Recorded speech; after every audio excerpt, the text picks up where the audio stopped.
बुद्ध के पास एक व्यक्ति आया। यह व्यक्ति क्षत्रिय था और बड़ा ही विद्वान था। इस व्यक्ति के ज्ञान के आगे बड़े बड़े विद्वान हार मान जाते थे। यह व्यक्ति जहाँ भी ज्ञान की बातें होती, शास्त्रार्थ होता, वहाँ पहुँच जाता और अपने ज्ञान से सबको हैरान कर देता। इस व्यक्ति को अपने ज्ञान पर घमंड आने लगा। वह खुद को बहुत बड़ा विद्वान समझने लगा।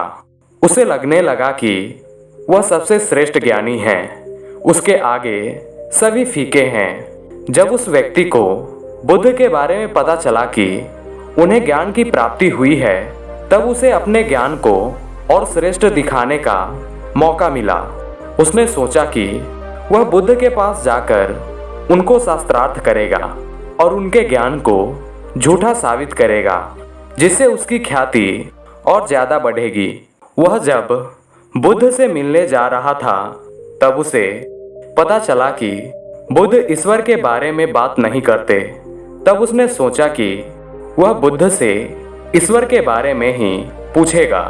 वह बुद्ध के आश्रम में पहुंचा, उनके समीप गया और उनसे कहा कि हे बुद्ध, मेरा नाम बोरेन का पुत्र है। मैं एक क्षत्रिय हूँ। मेरा एक प्रश्न है जिसका उत्तर आज तक कोई नहीं दे पाया। मैंने सुना है कि आपको परम सत्य प्राप्त हुआ है। क्या आप मेरे प्रश्न का उत्तर दे सकते हैं? मैं जानना चाहता हूँ कि ईश्वर है या नहीं।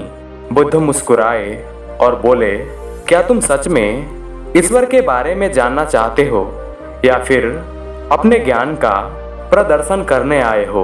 व्यक्ति बोला, हे बुद्ध, क्या आप मेरे प्रश्न का उत्तर नहीं देंगे? बुद्ध ने कहा, मैं तुम्हारे सारे प्रश्नों का उत्तर दूंगा, लेकिन क्या तुम इनके जवाब के लिए कुछ दांव पर भी लगा सकते हो? क्योंकि ऐसे प्रश्न का उत्तर सहज ही नहीं मिलता। उस व्यक्ति ने सोचा कि बुद्ध मुझसे ज़्यादा से ज़्यादा क्या मांगेंगे, धन, संपत्ति या मेरी जान? मैं वो देने को तैयार हूँ। कुछ सोचकर व्यक्ति ने बोला कि ठीक है बुद्ध, आप जो बोलें मैं उसे करने के लिए तैयार हूँ। मैं अपनी पूरी संपत्ति देने को तैयार हूँ। चाहो तो आप मेरी जान भी ले सकते हैं। बुद्ध मुस्कुराए और बोले, मुझे ये सब नहीं चाहिए। व्यक्ति ने कहा, फिर क्या दूँ? बुद्ध ने कहा, तुम्हें 2 सालों तक मेरे पास रहकर मौन धारण करना होगा। अगर तुम यह कर लेते हो तो मैं तुम्हारे सारे प्रश्नों का उत्तर दूंगा। व्यक्ति ने सोचा, ये बुद्ध ने क्या मांग लिया? 2 वर्षों तक तो मैं किसी को अपने ज्ञान का प्रदर्शन तक नहीं कर पाऊंगा। इससे अच्छा होता बुद्ध मेरी जान मांग लेते। मगर अब वह कह चुका था कि सब कुछ दांव पर लगाने को तैयार है, इसलिए पीछे भी नहीं हट सकता था। उसने बुद्ध से कहा, मैं तैयार हूँ। बुद्ध ने कहा, आज तुम आराम करो, कल से मौन शुरू करना। वह व्यक्ति पूरी रात बेचैन रहा। उसे नींद नहीं आई। वह सोच रहा था कि मैं कहाँ फंस गया। अच्छा खासा अपने रास्ते जा रहा था, यहाँ तो मेरी बाजी ही पलट गई। अगले दिन वह गया और मौन शुरू कर दिया। उसने एक दिन तो जैसे तैसे निकाल दिया, लेकिन दूसरे दिन वह बेचैन हो गया। उसके लिए एक एक दिन काटना भारी पड़ रहा था। ऐसे ही करते करते 4 महीने निकल गए।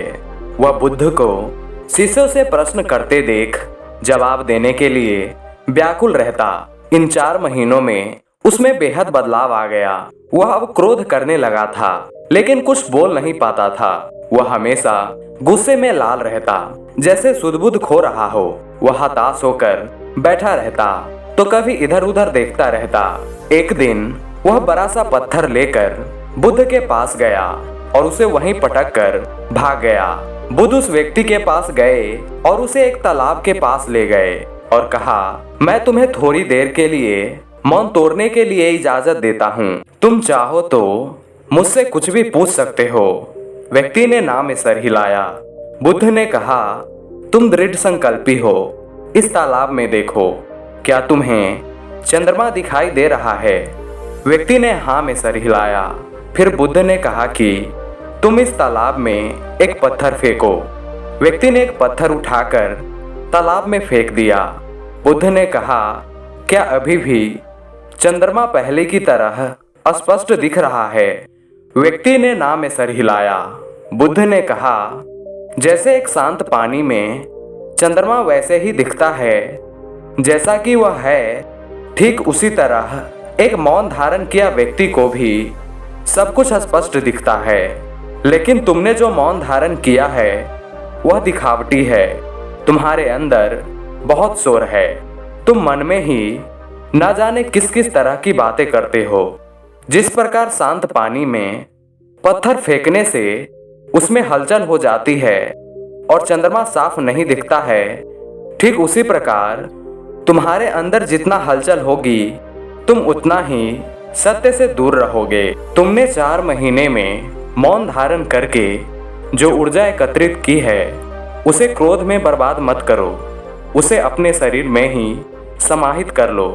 खुद को शांत पानी के समान कर लो ताकि खुद की परछाई को भी देख पाओ। यह सुन वह व्यक्ति बुद्ध के चरणों में गिर गया और उसके बाद उसने 2 सालों तक बाहरी व आंतरिक रूप से मौन धारण किया, खुद को शांत बनाया। 2 साल बीत जाने के बाद बुद्ध ने कहा, तुम्हारे मौन के 2 साल बीत गए हैं। तुम्हें जो पूछना है अब पूछ सकते हो। उस व्यक्ति ने 2 साल बाद पहली बार कोई शब्द बोला था। बुद्ध, उसके वाणी में इतना आकर्षण था, इतनी करुणा थी कि हर कोई उसे सुनना चाहता था। व्यक्ति कहा, हे बुद्ध, जब मैंने आपसे उस समय प्रश्न किया था तब मैं खुद को एक श्रेष्ठ ज्ञानी मानता था, लेकिन अब मुझे पता चला कि मैं कितना बड़ा मूर्ख था। खुद को अज्ञानता से भर रखा था, लेकिन अब मैं समझ गया हूँ। अब वह सब अज्ञानता दूर हो गया है। मेरे सभी प्रश्नों का उत्तर मिल चुका है। अब कुछ भी पूछने के लिए नहीं बचा। और वह व्यक्ति बुद्ध से आज्ञा लेकर अपनी यात्रा पर निकल गया।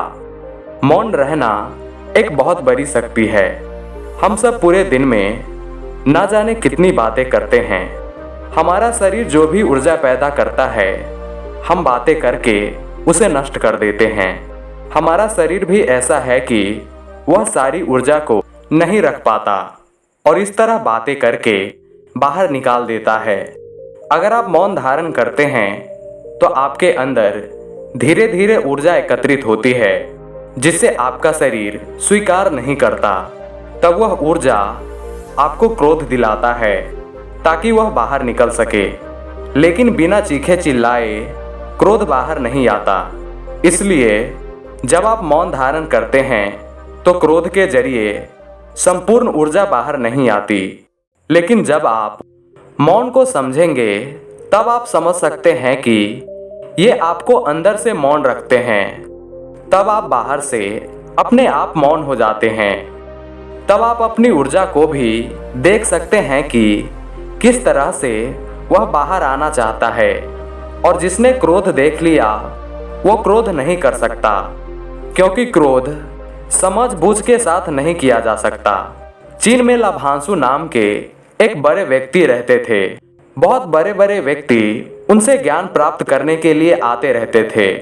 एक दिन उसके आश्रम में एक ज्ञानी सम्मान प्रकट करने और ज्ञान प्राप्त करने के लिए आया। उसने लाभांशु से कहा, मेरे पास बेहद काम रहता है, मैं किसी धर्म चर्चा या किसी सत्संग में भी नहीं जा पाता।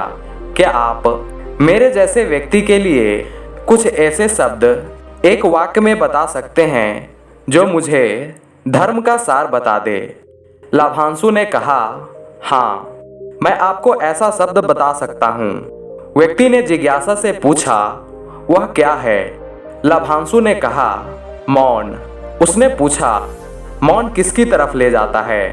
लाभांशु ने कहा, ध्यान। और ध्यान किसकी तरफ ले जाता है? लाभांशु ने कहा, मौन।